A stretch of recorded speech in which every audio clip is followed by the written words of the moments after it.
کرتے ہیں پارا چنار سے۔ اسرار حسین بنگش کی رپورٹ کے مطابق پارا چنار میں یوم شہداء منایا گیا۔ مرکزی امام بارگاہ پارا چنار میں یوم شہداء کے موقع پر شہداء کی تصاویر لگائی گئی۔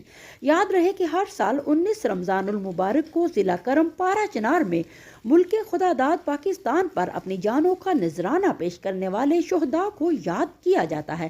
اس موقع پر علماء اکرام کا کہنا تھا کہ فورسز اور علاقے کے دوسرے شہداء نے ملک و قوم کے لیے اپنی جانوں کا نذرانہ پیش کیا ہے، اس لیے ان کی یاد منانا ضروری ہے کیونکہ ان کی قربانیوں کے باعث عوام سکھ و آرام سے زندگی گزار رہی ہے۔